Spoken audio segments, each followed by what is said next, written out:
only $20 for 30 years of love? Martha asked herself that very question at the airport in Mexico. Rodney thought his mother had lost everything, but he had no idea that a woman with nothing left to lose is the most dangerous person of all. Hi everyone, I am Casey. There are some pains that words simply cannot describe, especially when they come from your own flesh and blood. Martha's story is more than just a case of financial fraud. It is a journey through the darkness of doubt to find the light of trust once again. Join me as we listen to the heart of a mother who once loved unconditionally, to see that sometimes the greatest strength begins from the most painful broken pieces. Right now, let's step into Martha's world together. That afternoon, the rhythmic clicking and clanking of the locksmith was the only sound cutting through the haunting silence of my Seattle living room. I stood there with my arms wrapped tightly around myself, feeling the damp chill of the Pacific Northwest drizzle seeping through the cracks of the doorframe. Just 3 days ago, I was standing in the blistering, unforgiving heat of a Mexican airport, watching in a state of total shock as the plane carrying my only son took off into the blue. Rodney didn't just leave me behind. He took my passport, my wallet, and every ounce of faith I had left in humanity. Now that I am back home, the space doesn't feel like a sanctuary anymore. Instead, it feels like a fortress I have to defend against predators who happen to share my blood. A soft, hesitant knock at the door made me jump, my heart immediately racing against my ribs. Through the tiny lens of the peephole, I saw Daniel, my neighbor from across the street. He was holding a glass tray of hot casserole, the steam rising into the rainy air. He called out my name in a voice that was low and genuinely concerned, mentioning he saw my lights on and wanted to bring over some dinner. I didn't open the door. I just leaned my back against the cold oak wood, my breathing coming in short, ragged bursts. I told him through the door that I was just tired and needed to rest, my voice sounding like gravel. I heard him sigh softly and the faint clink of the dish being set on the porch before his footsteps faded away. A small part of me wanted to throw the door open, to sob into a friendly shoulder and tell him how cruel Rodney had been. But a louder, colder voice whispered in my ear, "Do not trust anyone." Rodney used to bring me lunch too, right before he tricked me into signing those papers that nearly cost me this very roof over my head. I spent the evening staring at the new security monitor I had installed. Every corner of my yard, every walkway was now captured in a grainy glow on my phone. I have 3 heavy locks on the door now, something I never dreamed of doing in this quiet neighborhood over the last 30 years. Sitting in the shadows of my kitchen, I looked at the empty chair across from me where Rodney used to sit, always spinning some new story about a startup or an investment that just needed a little more of my savings. I realized then that I was living in a painful paradox. I am finally safe behind these new locks, but I have never been more alone in my life. Every act of kindness from the outside world now looks like a trap covered in honey, and I am simply too tired to be caught again.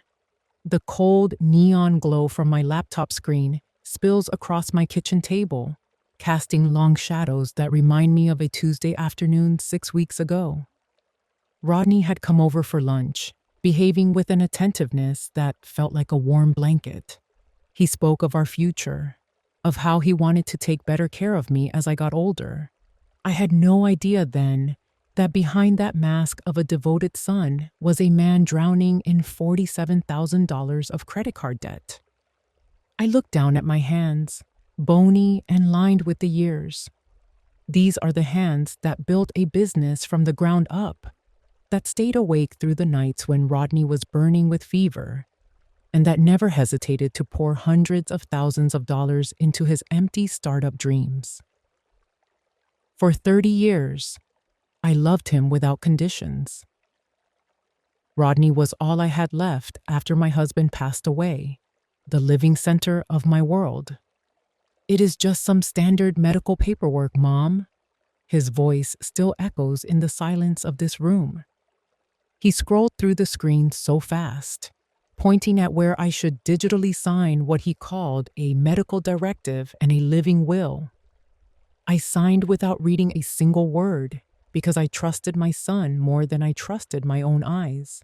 I never imagined that the moment my finger touched that screen, I was handing over the deed to my home to a man who would sell his own mother for a few months of luxury.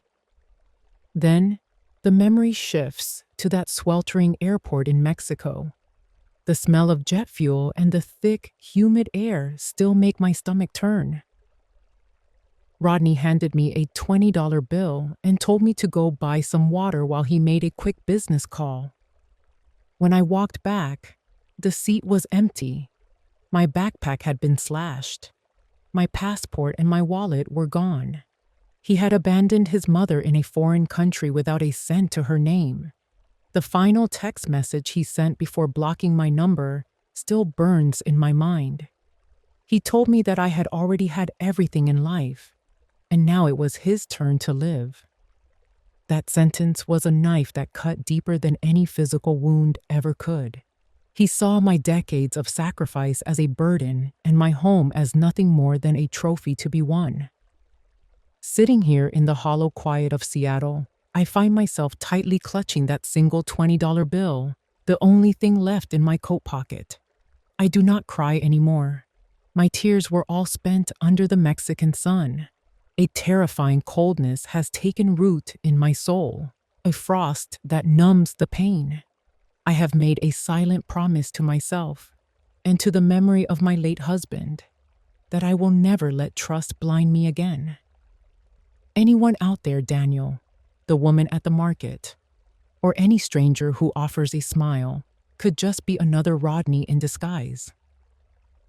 I will keep moving forward, but I will do it from behind a wall of doubt that no one will ever be allowed to break. After the sound of Daniel's footsteps finally faded away from my porch, I stood perfectly still behind my heavy oak door, which was now reinforced with 3 separate locks. I whispered to myself that I had won, that I had successfully shielded myself from any more pity or whatever schemes might be hiding under the guise of neighborly kindness. I took a long, deep breath, trying to feel the taste of the freedom I had just reclaimed. But my chest felt heavy, as if it were filled with hot, molten lead. This morning, I woke up even before the Seattle sun had a chance to pierce through my thick, heavy curtains. I brewed a cup of Starbucks coffee, the familiar aroma filling the kitchen, but the taste seemed much more bitter than usual. Instead of reading the morning news, I spent hours scrolling through Amazon on my Kindle, searching for non-slip bath mats and motion sensor nightlights for the hallway. I needed this house to be a true fortress, a place where I could age in place without ever having to lean on a single soul again. I even ordered a new pair of Skechers through Zappos, telling myself that I am still strong enough to walk this path on my own without a hand to hold. The phone on the kitchen table rang several times throughout the day. It was Sarah from my library book club, likely calling to ask why I have been absent for 2 weeks now. I just stared at the screen, my finger trembling for a second before I decisively hit the mute button. Later, while I was out in the garden watering my hydrangeas, I saw my neighbor, Mrs. Smith, preparing to say something over the fence. I immediately lowered my head, pretending to be deeply occupied with a patch of weeds, and hurried back inside to bolt the door. By the afternoon, an email from Cora popped up with the subject line saying they were so sorry, but I deleted it instantly without reading a single word. 3 times in one day, I pushed the world away, choosing silence as my only armor. In the evening, I sat in the living room with Netflix playing, though I wasn't really watching anything. The flickering blue light from the screen was the only thing warming the large, quiet room. I prepared dinner for myself. A simple salad served on a grand oak dining table meant to seat 8 people. 7 empty chairs glared back at me in the shadows. I actually picked up my phone, almost sending a text to thank Daniel for the casserole he left on my porch earlier. But then the image of Rodney laughing as he tricked me into signing away my life flashed before my eyes. I put the phone back down. This safety is incredibly quiet, but it is also so hollow and cold that I can actually hear the sound of my own heart beating in total isolation. Martha has chosen to close her doors to protect herself, but that very silence seems to be suffocating her.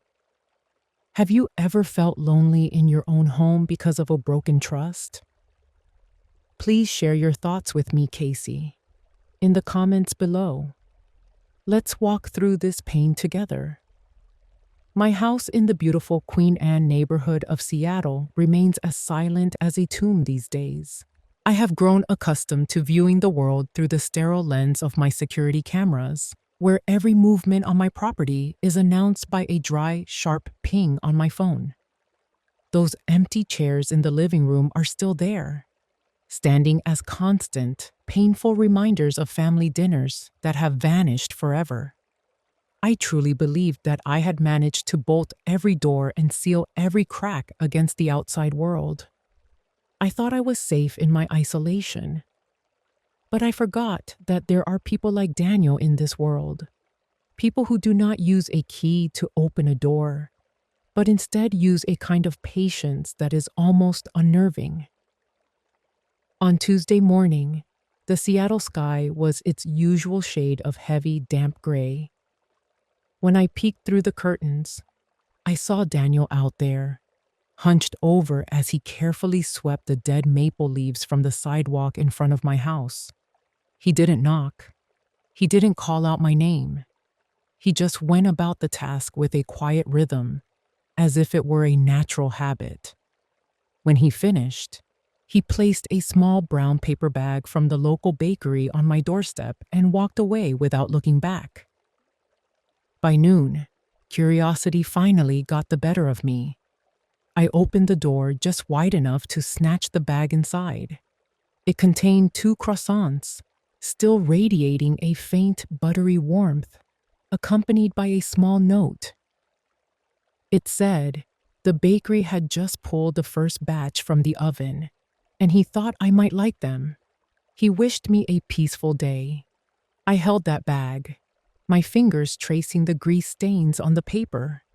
A part of me wanted to throw it straight into the trash. After all, Rodney used to bring me treats too, right before he stripped me of everything I owned. But that rich scent of butter stirred something old and deep inside me, a memory of a time when trust was as essential and common as the air we breathe.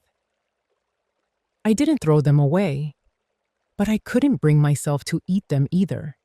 I just left them on the table and watched them grow cold, matching the temperature of my heart. Later that afternoon, I was in the backyard attempting to fix a stubborn, leaking outdoor spigot. This was the kind of chore my husband used to handle, or even Rodney in the years before he changed. As I struggled with the rusted metal, Daniel appeared again. He was standing on the other side of the wooden fence, holding a well-worn metal toolbox. He pointed out that the valve was stuck and mentioned that I would likely need a much larger pipe wrench to get any leverage. He spoke with a casual tone, as if we were still the same close neighbors who chatted over the fence every single day. I stood up straight and brushed the rust and dirt from my palms, keeping my eyes fixed on his. I told him quite sharply that I could handle it myself, and thanked him for his input. He didn't leave immediately. Instead, he set his toolbox down on the grass. He told me that when his wife passed away last year, he had shut his doors to the world for an entire month. He said he thought he could fix everything on his own, from the leaky faucets to the deep ache in his chest. But eventually, he realized there are some things in this life that we simply cannot tighten or repair all by ourselves. A long silence stretched between us, heavy with the things we weren't saying. I looked into the eyes of this retired history teacher, searching for any sign of a hidden motive or an ulterior plan. I saw nothing but a quiet, tired sincerity. But the scars Rodney left on my soul are deep and jagged. I squeezed the small pliers in my hand, feeling the cold, unforgiving bite of the metal against my skin. I told him I wasn't like him and that I preferred to do things on my own. Daniel just smiled, a sad and knowing expression. He slid a heavy chrome-plated wrench through a gap in the fence slats. He told me to keep it for as long as I needed and to just leave it in his mailbox whenever I was finished. Then he turned and walked away, his footsteps slow and deliberate. I stared at his retreating back and then down at the shiny tool in my hand. Rodney had taken my late husband's Omega watch, my favorite Leica camera, and my very dignity. And yet, here was this man, someone with no blood connection to me, handing me a tool to help me fix my life. That night, I actually used Daniel's wrench to tighten the spigot. The rhythmic, maddening drip of water finally stopped.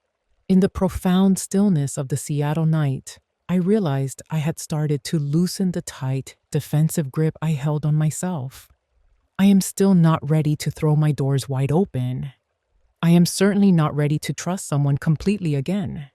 But as I sat there in the dark, looking at the wrench on my kitchen table, I thought that maybe a tiny crack in my armor for a little bit of genuine kindness wouldn't be the worst thing in the world.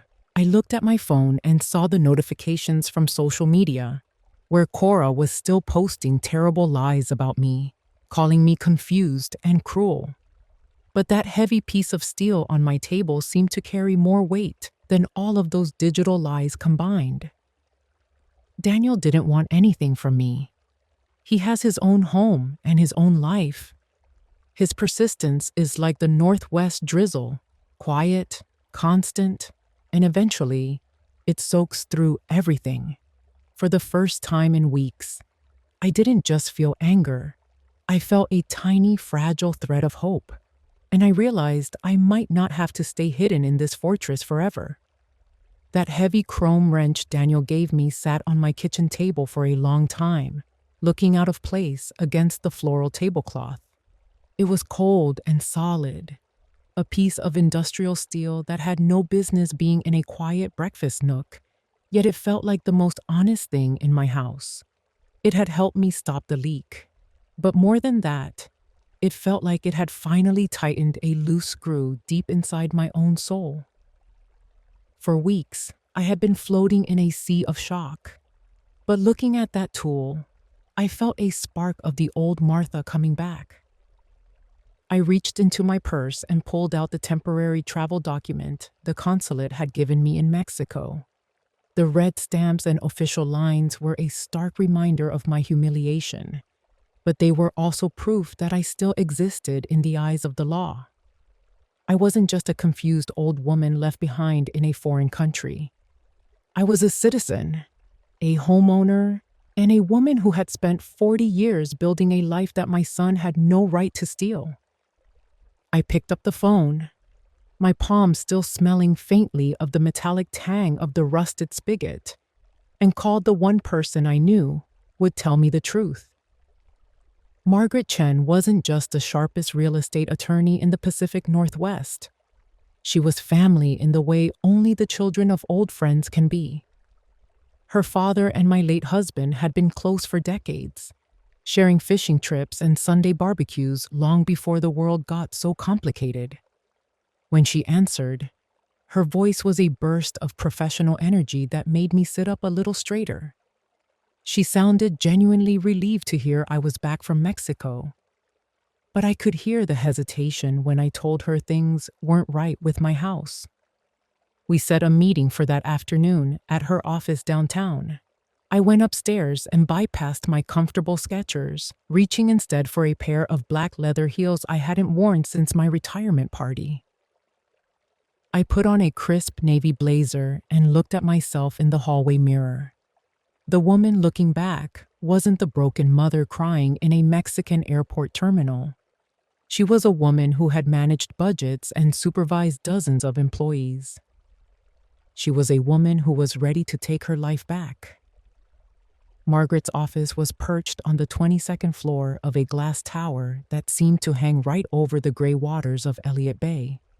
The air inside smelled of expensive espresso and the clean, dry scent of fresh stationery, a combination that usually intimidated people, but today felt strangely grounding. Margaret didn't waste time with small talk. She pulled out a thick file and laid it on the mahogany desk between us, her expression unreadable behind her dark frames. She asked if I remembered signing anything recently, specifically something called a deed of gift. My heart started to thud against my ribs like a trapped bird. I told her that Rodney had brought over some papers during lunch, but he told me they were just standard medical directives. He said it was just so he could help make decisions for me if I ever got sick.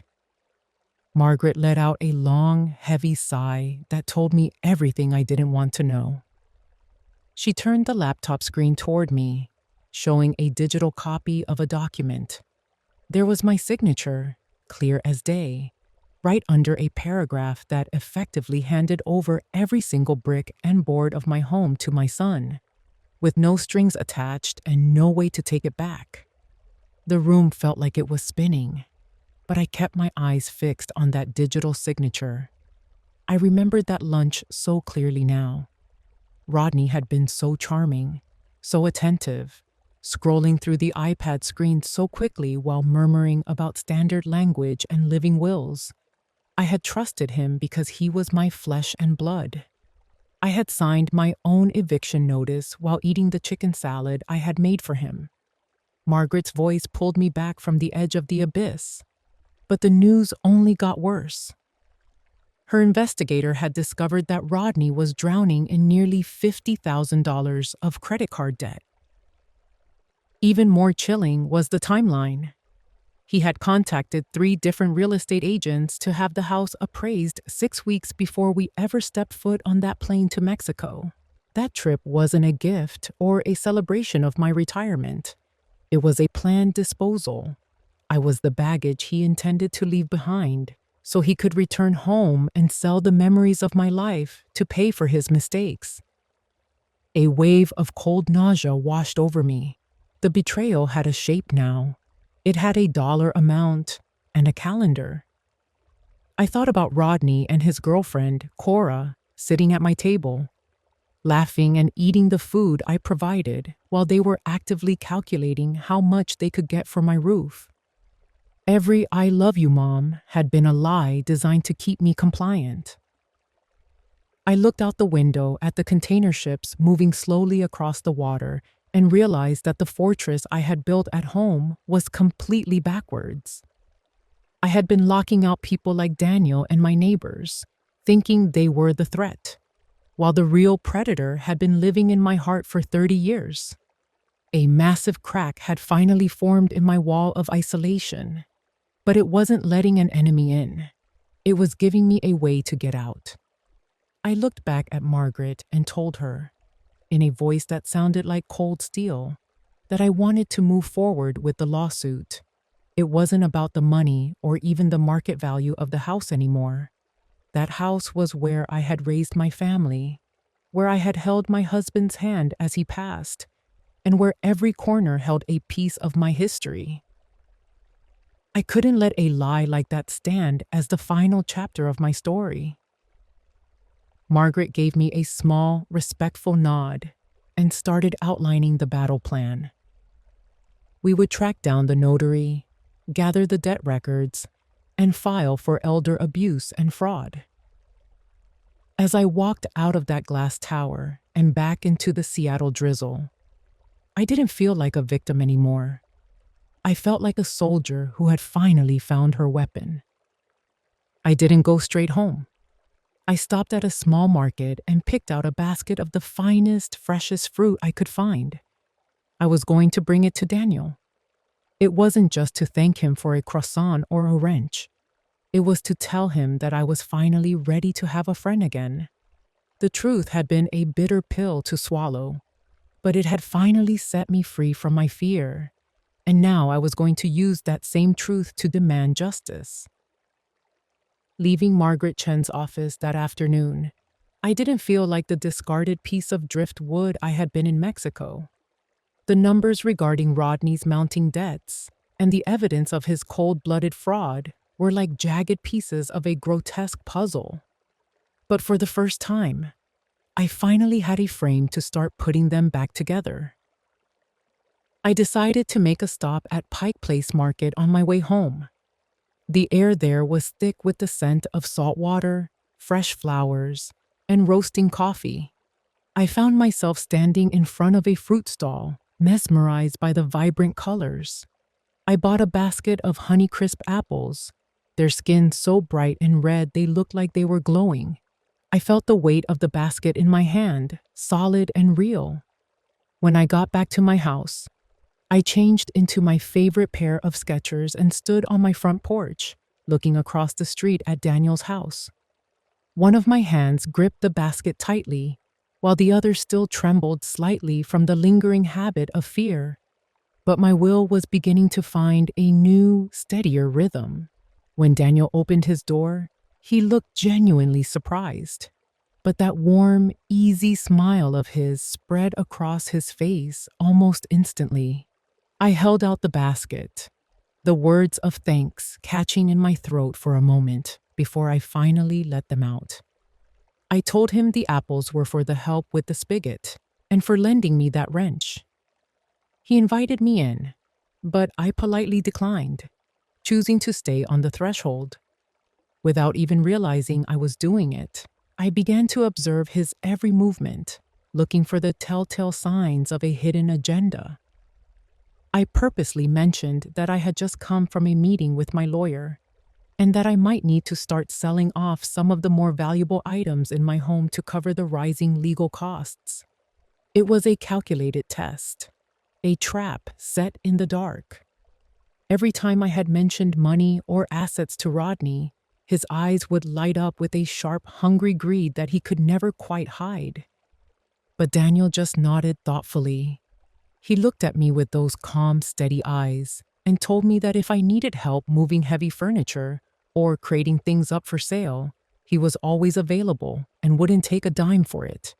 He didn't ask what the items were worth. He didn't ask how much money I had left in the bank. He just offered his strength. Daniel's quiet sincerity made the memory of Rodney's greed feel even more like a physical blow. I thought back to the day Rodney had lured me into signing those papers.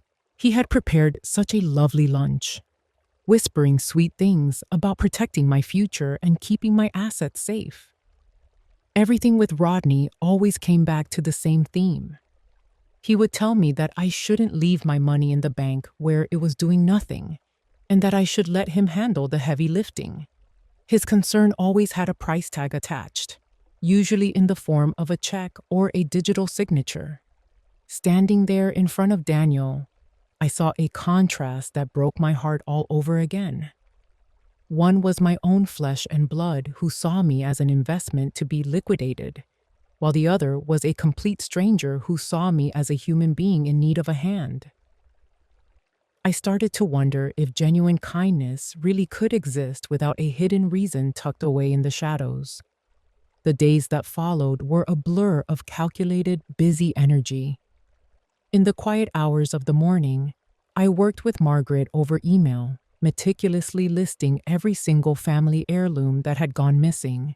I wrote down the Omega watch that had belonged to my father, the Leica camera I had used to document Rodney's childhood, and the heavy sterling silver tea set that had been in our family for 3 generations.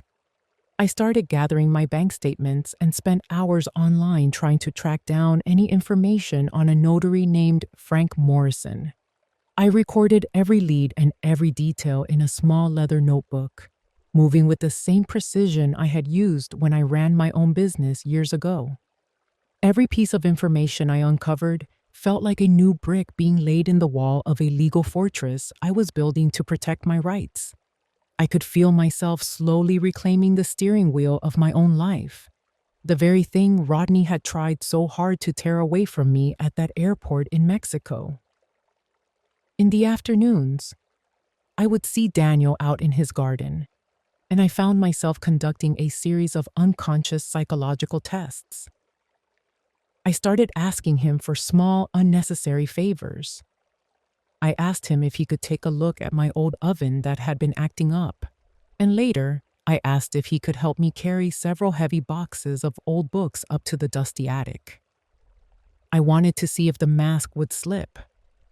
I wanted to see if he would start to look annoyed, or if he would drop a hint about being compensated for his time. But Daniel remained exactly the same. He was patient, thorough, and completely selfless. One afternoon, when he saw how exhausted I looked after a long day of legal research, he didn't say a word. He just quietly went into his kitchen, made a tall glass of iced tea, and left it on my porch table before walking back across the street. He passed every single one of my cynical tests without ever knowing he was being watched. Trust began to seep back into my soul, fragile and thin, like a new sprout pushing through a layer of cold, hard concrete.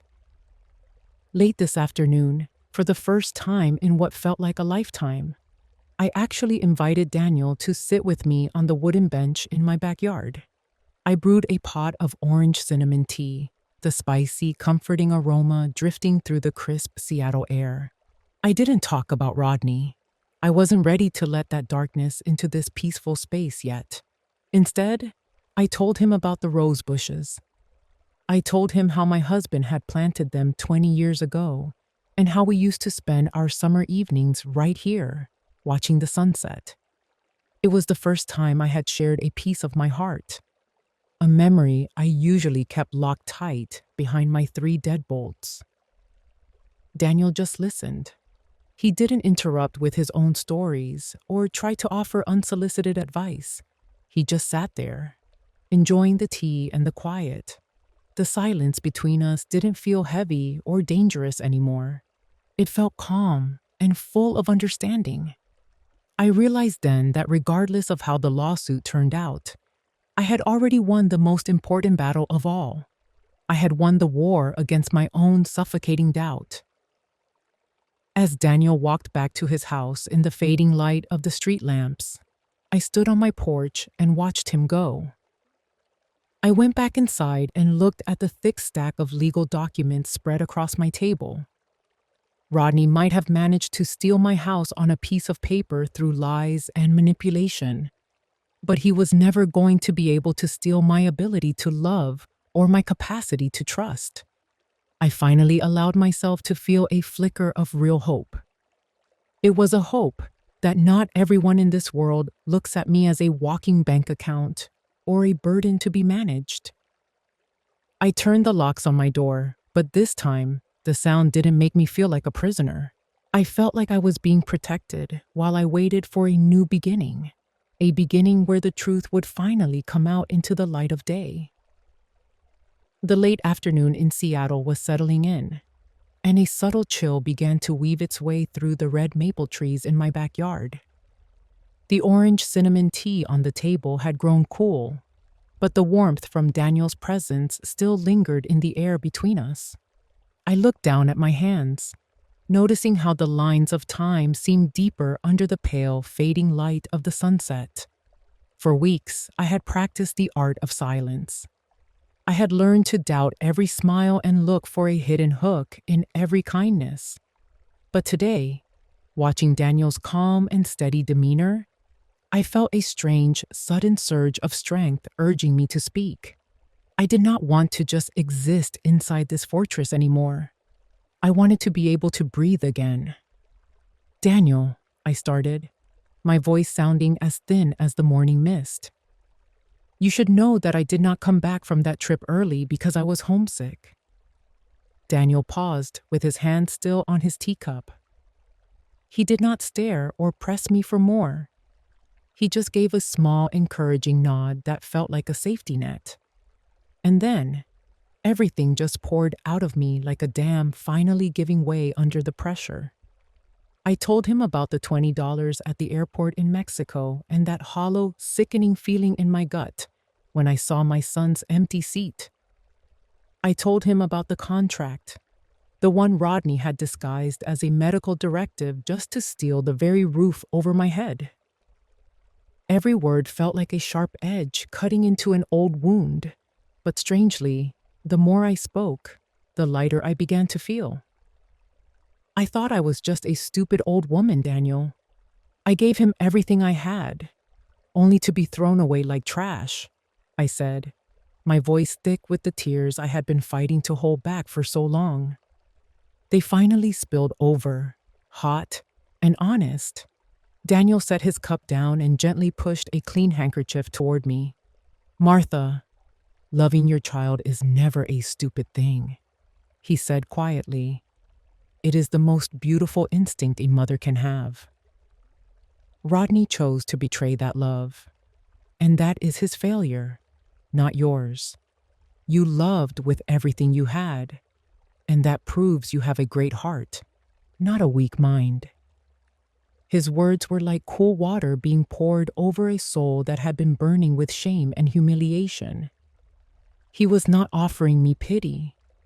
He was simply acknowledging that I was still a woman of worth. We sat there in silence for a long time afterward. The evening birds were calling to one another, and the scent of damp, freshly cut grass filled the space around us. In that moment, Rodney's shadow seemed to fade from my mind. In its place, I saw myself, the woman who had fought her way back from Mexico and was now fighting to reclaim her life. I realized that even if my son managed to take my house on paper, he could never take away the fact that I am a good person. That truth was right there in my hands, in the dregs of my tea, and in the sincere eyes of my neighbor. Tonight, for the very first time since I returned, I think I will finally be able to sleep without checking the security cameras every hour. Have you ever felt regret for loving too much, only to be hurt in return? I want to hear your story. Sometimes, sharing our truth is the very first step toward healing one another. Please leave a comment below. I am always here to listen. Are you doing okay? The night after that quiet conversation over orange cinnamon tea was the first time in weeks that I slept without the weight of a nightmare pressing down on my chest. The morning sun in Seattle felt different too. It filtered through my kitchen curtains with a soft, promising glow, lighting up a room that was finally starting to feel like a home again, instead of just a structure of wood and stone. I actually found myself humming a little tune as I reached for the flour and sugar. I had this idea that I would bake a small batch of muffins to take over to Daniel, a proper thank you for the way he had been so patient and kind while I was finding my footing again. But life has a cruel way of throwing cold water on you just when you start to feel the warmth of a new beginning. I sat down at my laptop to check for any updates from Margaret, my lawyer. But a notification from Facebook caught my eye first. It was a post from Cora, my daughter-in-law. My heart did a slow, painful somersault as I clicked on it. There was a photo of my house, taken from a distance down the street. Underneath it, Cora had written something that felt like a physical blow. She called it ridiculous that the nice neighbors were suddenly so eager to help their confused old mother. Then she added a warning, asking if the neighbor knew I had supposedly promised a piece of my back garden to anyone who would take care of me. She ended it by telling people to watch out for gold diggers hiding behind a mask of kindness. My chest tightened until it was hard to draw a breath. I read those words over and over, the poison from them seeping into my mind. Rodney and Cora were liars. I knew that in my head, but their words acted like a toxin in a wound that had never really closed. A cold shiver ran down my spine as 1,000 questions began to scream in the silence of my kitchen. Why did Daniel show up exactly when I was at my lowest point? Why would a man stay so persistent with a woman as prickly and difficult as I had been? Had he been talking to Rodney behind my back? Was he really just eyeing that extra half-acre of land I have out back to expand his own garden? I looked out the window and saw Daniel standing by the fence, holding a bundle of newspapers and looking toward my house with that same concerned expression he always wore. But through this new lens of doubt, that look didn't feel warm anymore. It felt like a hunter watching a bird that had finally stepped into his trap. I remembered him mentioning 6 months ago, while my husband was still alive, how much he admired our back garden. Every small, innocent detail from the past few weeks started to shift and warp into evidence against him in the courtroom of my mind. I felt a wave of disgust wash over me, disgust for my own weakness in opening up, and disgust for a world where no one seemed to do anything without a price tag attached. A few minutes later, there was a knock at the door. I stood behind the curtain, my breath coming in short, jagged bursts. When I finally opened the door, I didn't pull it wide. I stood firmly in the gap, my eyes as cold as the ice on a winter lake. Daniel held out the morning paper with a smile, but it died on his face the moment he saw me. I told him to just leave it on the porch and that he didn't need to bring anything over anymore. My voice sounded brittle, like dry glass. He stood there, completely stunned, asking if I was okay or if I was feeling unwell. I told him I was perfectly fine and that I had simply woken up and realized the truth. I asked him what he really wanted from me, or more specifically, what he wanted with the land behind my house. I told him not to think that just because I was older, I was as easy to fool as I had been before. Daniel looked at me with a bewildered sort of pain, the newspapers in his hand shaking just a little. He started to say he just wanted to help, but I cut him off, my voice rising with a sharp, desperate ache. I told him I didn't care what he wanted. I told him that I had trusted once, and the price of that trust was being dumped in a foreign country with nothing but $20 and a broken heart. I told him I didn't have enough strength left in me to believe in anyone ever again, and that I didn't have anything left for him to take. I snatched the paper from his hand, let it fall to the porch at my feet, and slammed the door shut. I turned the locks, all 3 of them, one after the other. The metallic clicks echoed through the empty hallway, sounding like a final sentence being carried out. I slid down the back of the door until I was sitting on the floor, my head in my hands. Outside, I heard the slow, heavy sound of Daniel's footsteps as he walked away. There was no shouting, no angry defense, just a long, hollow silence that felt more devastating than an argument. My house was quiet again. I was safe. No one could trick me or lie to me ever again. But my chest hurt so much it felt like my ribs were cracking. This time, the loneliness wasn't just empty. It was bitter. I knew what it felt like to have someone care, and I had just used my own hands to crush it. Rodney's shadow had won. He didn't even have to be in the room to hurt me anymore. He just had to leave behind enough doubt to destroy everything good that was left in my life. After the door slammed in Daniel's face, my fortress returned to that bone-chilling silence. I sat on the kitchen floor, my hand still clutching the newspaper I had snatched from him. Seattle night fell, bringing a damp chill that seemed to seep through the floorboards and into my very bones. I had won, right? I had stopped another predator from getting close. But as I sat there in the dark, I wondered why it felt like I was just nailing the lid shut on my own coffin. I looked up at the clock on the wall, and its steady, rhythmic ticking sounded like it was counting down the few lonely beats I had left in my life. I did not turn on the lights.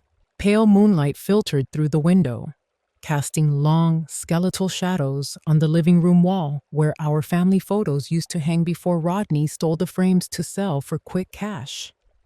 I stumbled toward the cold fireplace and rested my hand on Arthur's old rocking chair. Rodney had taken his Omega watch, but he could never take the faint scent of cedar or the memory of the warmth Arthur used to bring into this room. I closed my eyes and imagined him sitting there. "Arthur," I whispered into the dark, "what am I supposed to do?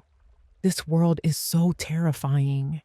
Our own son betrayed me, and now even the kindness of a neighbor feels like it is covered in lies."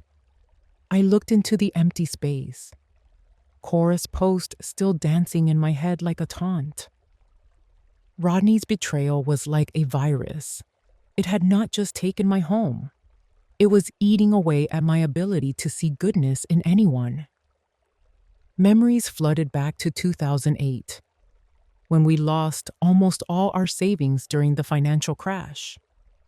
Arthur had held my hand and told me that we could lose our money, but if we lost our faith in people, we would lose everything. At the time, I laughed and called him a dreamer. But tonight, in this hollow house, I realized Arthur was right. What is the point of living in a fortress if your heart has turned to stone? How is that any different from being in a tomb? Being hurt because I trusted the wrong person again is probably better than withering away in this freezing safety. Daniel might be a bad man, or he might be a true friend. But if I do not give him a chance, I will be Rodney's prisoner forever, even if he never sets foot in this state again. I sat there all night, watching the black shadows on the wall shift and change as the hours crawled by. When the first thin rays of the new day began to glow over the horizon of Elliott Bay, I finally stood up. My legs were stiff and numb, but my heart felt lighter than it had in months. I walked to the window and looked toward Daniel's house. His kitchen light was already on. I realized a very simple truth. Rodney wants me to be alone. He wants me to be full of doubt because that makes me weak and easy to defeat. If I close the door to my heart, Rodney is the one who truly wins. I am not going to let that happen. I am choosing to trust, not because I am naive, but because I am brave. I will take the risk to actually live in the years I have left. I took a deep breath and unlocked the first deadbolt, then the second. Light flooded into the house, bright and full of hope. The longest night of my life was finally over. The dawn light from Elliott Bay finally spills into my kitchen, illuminating the thick brown folder that Sarah Chen, the private investigator, sent over late last night. I take a long, deep breath, feeling a steady surge of courage that I haven't known in years, a strength born from that long, sleepless night spent confronting the ghost of my late husband and the hard truths of my life. I am no longer running, and I am certainly no longer hiding behind my 3 deadbolts. I place the folder on the table right next to my tablet, which is still displaying the poisonous social media posts Cora used to manipulate me. I know exactly where I have to start, because I refuse to let their lies define my world for even one more second. It is finally time to look directly at the true face of the son I once loved more than my own life. I open the first page of Sarah's report, and the information there is presented with a cold, clinical precision that only a top-tier investigator in Seattle could provide. The numbers on the page are both a shock and a confirmation of my worst fears. Rodney is currently carrying a staggering credit card debt of $47,300. I see records of the extravagant dinners at Michelin-starred restaurants and the luxury 5-star resorts that Cora has been bragging about on Instagram. All of it built on a crumbling foundation of massive debt. But it gets much worse. Sarah found his Google search history from 6 weeks before our trip to Mexico, and the phrases he typed into that search bar feel like physical stabs to my heart. He searched for how to convince parents to transfer assets and what happens if you abandon an elderly person in a foreign country. This was never a spontaneous mistake or a moment of weakness. It was a crime that was meticulously planned down to the very last detail. Margaret, my attorney, was able to track down Frank Morrison, the notary public who verified my signature on that deed of gift. In a recorded video statement, Frank looks absolutely sick with guilt. A man who knows he was used as a tool for someone else's greed. He admitted to meeting Rodney at a Starbucks instead of his official office, a major red flag I was too blinded by trust to see at the time. Rodney handed him $300 in cash, which is many times the standard fee for a simple notarization, just so Frank would look the other way and skip the legally required explanation of the document's contents to me. Rodney lied to Frank, telling him that I was suffering from memory loss and failing health, and that a quick signature was the only way to reduce my stress. As I listened to this, a wave of pure, hot anger rushes through me. Rodney used a fake mask of concern to silence the people around me, turning me into nothing more than a confused pawn in his game. I turned my attention back to Cora's post about Daniel, the one that nearly broke my spirit. Sarah performed a thorough background check on him, and the results are as clear as day. There is not a single shred of evidence linking Daniel to any financial schemes or ulterior motives regarding me or my property. On the contrary, Sarah found his professional records on LinkedIn and his tax filings, which show that Daniel is exactly who he claims to be: a retired history teacher with a very stable financial life and an impeccable reputation in our community. Cora's post was nothing more than a cruel psychological tactic, a calculated blow designed to hit me right where I was most vulnerable. They knew I was drowning in doubt, and they threw a stone into the water just to see me push away the only person who was actually trying to help me. They wanted me to be completely isolated and alone, so that no one could ever help me realize the truth of what they had done. I let the folder drop to the table, my hands shaking as the weight of my own actions hits me. I remember the look of total shock and deep hurt on Daniel's face when I slammed my door in his face and accused him of being a predator. I insulted the only man who truly cared about my well-being, all because I allowed myself to be manipulated by the very people who had already stolen so much from me. Rodney didn't even have to be in the same city to hurt me. He just had to plant a seed of doubt and watch it grow into a wall of thorns. I feel a profound disgust for Rodney and for Cora, but most of all, I feel a deep pity for myself. I almost lost a precious friendship because my old wounds were still so raw and exposed. The truth has finally come out, but it has arrived with the bitter taste of a regret I don't know if I can ever fully fix. But the truth is also a weapon, and for the first time, I am ready to use it. I pick up my phone and call Margaret immediately, my voice sounding steadier than it has in months. I tell her that we have all the evidence we need, and that I don't just want my house back. I want to sue Rodney for fraud and elder abuse, and I want the law to hold him accountable for every single lie he told. There is no more room for hesitation in my heart. I look out the window and see Daniel in his yard, quietly watering his rose bushes in the morning light. I know exactly what my next step has to be. I am going to walk out that door, find the humility to apologize to him, and then I am going to work with Margaret and Sarah to sweep away the wreckage Rodney has made of my life. I put on my warm wool coat and tucked Sarah's report under my arm like a shield. I realize now that in a world full of traps and lies, finding someone as honest and kind as Daniel is worth more than any million-dollar property. Rodney thought he could use money to buy a notary and use social media to bury me in shame. But he forgot that the truth has a power all its own. He forgot that a mother who is no longer paralyzed by heartbreak is the most dangerous person he will ever face. I open my door and step out into the light, where justice is finally waiting to be served. Have you ever discovered a truth that completely changed the way you saw someone you loved? How did that realization change you? I really want to hear your thoughts on Martha's strength and how she is finding her way through this. Please share your stories in the comments below so we can keep supporting each other.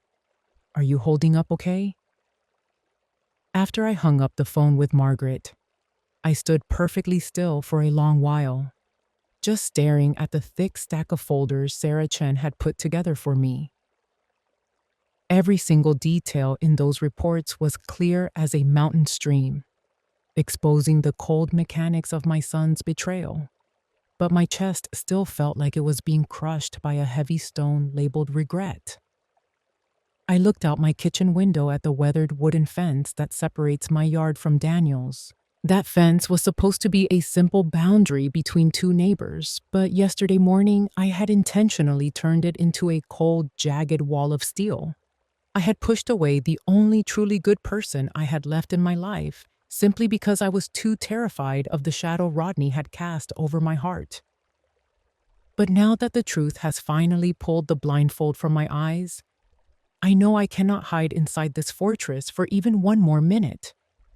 I need to do the right thing, not because it will help my legal case, but because I need to save my own soul from the bitterness I created. I took a very long, very deep breath and reached for the door. For the first time in weeks, I didn't hesitate as I turned the 3 heavy deadbolts one by one. The sound of the locks clicking open didn't feel like a security breach. It felt like a release. As I stepped out, the fresh, damp air of a Seattle morning rushed into my lungs, and it felt like a quiet invitation to come back to the world. I walked across the grass, which was still heavy with the morning dew, feeling my skachers sink slightly into the soft, welcoming earth. Every single step I took toward Daniel's porch felt like I was physically breaking through a layer of the hard, protective shell I had grown around myself. I stood in front of his door, my hand trembling just a little, as I gave a soft, hesitant knock on the light blue wood. When the door finally opened, Daniel was standing there in an old, faded wool sweater, and I could see the exhaustion written in the lines around his eyes. He didn't look angry, and he didn't try to shut me out. But his silence was far more painful than any shouting could have been. He just looked at me and said my name in a quiet, neutral voice that made me feel incredibly small and exposed. I asked him, almost in a whisper, if we could talk for just a moment. He stepped back and invited me inside, and the immediate scent of cedar wood and ginger tea in his home brought me a sense of peace that I hadn't realized I was missing. I sat down on his velvet sofa and laced my fingers together so tightly that my knuckles turned white. I told him straight away that I owed him an apology, the most sincere apology I have ever given in my life. I admitted that I had said some terrible, unforgivable things the day before. I explained that I had let my fear of Rodney and the pain of his betrayal drive the car. I told him about Cora's post and how I had let those lies sink in because I was so afraid that if I let myself trust him, I would just end up being discarded all over again. I told him everything about Sarah's report, explaining the truth I had just uncovered about how that social media post was nothing but a calculated trick to make me feel isolated and alone. I confessed that I had once trusted my own son without question, And the only thing I got in return was $20 and a long walk home from a foreign airport. That kind of pain makes you see knives in every hand that reaches out to help you. But I told him I was wrong to use my wounds as an excuse to hurt him, especially when he was the one person who had been there every time I stumbled. Daniel just sat there and listened to me, never once interrupting or trying to defend himself. When I finally ran out of words and looked down at the floor, waiting for him to tell me to leave, I felt something warm and rough gently cover my hand. He told me to look at him, and when I finally met his eyes, I didn't see a single spark of resentment. All I saw was a deep, quiet empathy that made my throat tighten. He told me he wasn't angry with me. He said he was just sad because he could see how much I was carrying and how I wasn't letting anyone help me with the weight. He told me that when I slammed the door in his face, he didn't feel insulted as a man. He just thought about how much pain a person must be in to feel the need to strike out like that. He squeezed my hand a little tighter and reminded me that we are both at an age where trust feels like a luxury we can't afford. But he said that being alone is a much higher price to pay in the long run. He told me I didn't have to fix my own plumbing, and I certainly didn't have to face Rodney by myself. He said he wasn't there because of the land or anything Cora said. He was there because he knows what it feels like to lose the people you love, and he refused to let his neighbor wither away in a garden of doubt. For the first time in months, I felt a genuine, bone-deep sense of relief spread through my body. That heavy stone in my chest finally started to dissolve. I realized then that choosing to trust someone again isn't a sign of weakness or being naive. It is the highest form of courage a person can show. I thanked him for not giving up on me, and for the first time, I gave him a smile that actually reached my eyes. We sat there for a long time, drinking tea and talking about the days ahead. Daniel insisted on coming with me to Margaret's office tomorrow. He told me he would be my witness and my strength when I finally have to face Rodney in a room full of lawyers. As I walked back to my own house later that evening, the sun had already gone down, but I found that I wasn't afraid of the shadows anymore. I looked over at Daniel's house and saw the warm yellow light glowing in his windows, and I knew for certain that I wasn't alone. Rodney might have managed to steal my house on a piece of paper, but he had failed completely at stealing my humanity. I have an ally now. I have a friend. And most importantly, I have found the woman I used to be. The one who is ready to step out of the fortress and into the light to take back what is hers. After the afternoon spent drinking tea with Daniel, I felt like I had finally been given a second chance at life. His kindness helped me realize that no matter how hard Rodney tried to turn me into a lonely, confused old woman, I still had people who saw me for who I really was. The next morning, I went with Daniel to Margaret Chen's office downtown. I carried Sarah's investigative report in my hands like a shield, fueled by a rock-solid belief that the truth was finally on my side. We weren't just preparing for a lawsuit. We were preparing to reclaim my dignity and the history of my family. The day I had both longed for and dreaded finally arrived. The afternoon Rodney and Cora returned from Denver, completely convinced they were the new masters of my home. I sat in the living room with the curtains pulled slightly back, watching the quiet Seattle street. Daniel was right there beside me, his hand resting on my shoulder like a steady anchor. Margaret had told me over and over to keep my emotions in check, to be the calm center of the storm regardless of what they said. At exactly 3 p.m, a yellow taxi pulled up to the curb. Rodney and Cora stepped out, their faces glowing with the smug satisfaction of people who thought they had just won the lottery. Rodney walked up the steps with a confident stride, pulling his old key out of his pocket and sliding it into the lock. I heard the rhythmic clicking as he tried to turn it. Once, then twice, then again. His expression shifted quickly from confusion to irritation. He began pounding on the door, calling out for me and asking what was wrong with the lock. I took a deep breath, stood up, and opened the door. I stood right there on the threshold, looking my son directly in the eye. I told him the lock was fine. I had simply changed it, and his key no longer worked in this house. Rodney stood there stunned for a second before that fake mask of concern slid back over his face.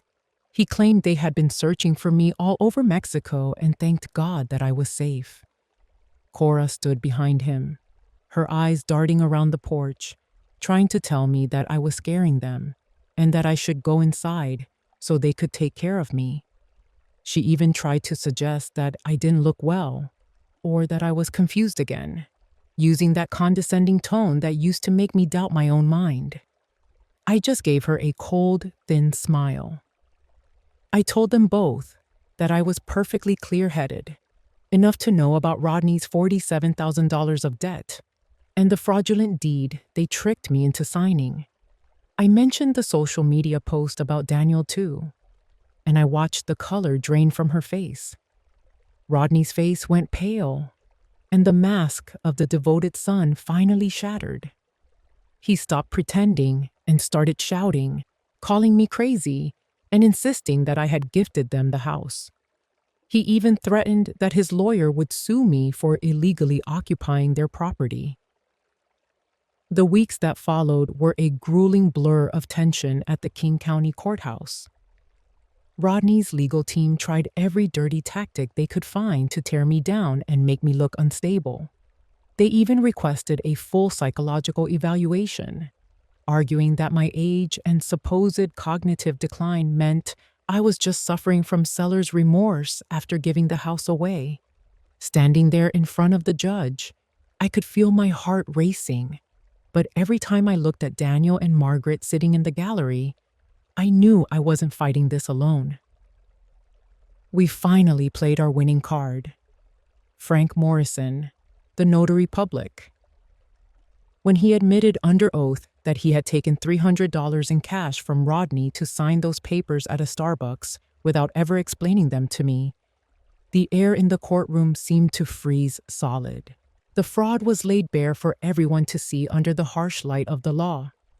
But the deepest wound didn't come from the house itself. It came from the smaller things that were tucked away. Sarah Chen had worked with the local police to search a climate-controlled storage unit Rodney had rented under a friend's name. Inside, they found Arthur's Omega watch, my Leica camera, and even the velvet jewelry box that held my wedding ring. When Margaret presented the photographic evidence of those stolen items to the court, I watched Rodney drop his head, unable to meet my gaze. He didn't just want the equity in the house. He wanted to strip away every memory and every piece of history my husband and I had spent our lives building. The betrayal was so complete and so cold that I found I couldn't even feel the pain anymore. There was just a vast, echoing emptiness where my love for him used to live. The judge finally brought down the gavel. The deed of gift was declared completely void due to fraud and undue influence on an elder. Rodney and Cora were ordered to vacate the premises immediately and were informed they would be facing criminal charges for theft and financial exploitation.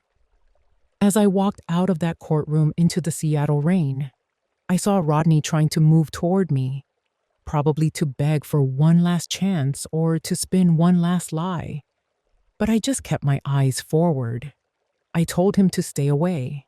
I reminded him that he had already chosen $20 over 30 years of my love back at that airport in Mexico. I told him he could keep that $20 because I was finally going home to my real life. That evening, I stood on my balcony looking out over the dark waters of Elliott Bay. The house was officially mine again. The locks had been changed.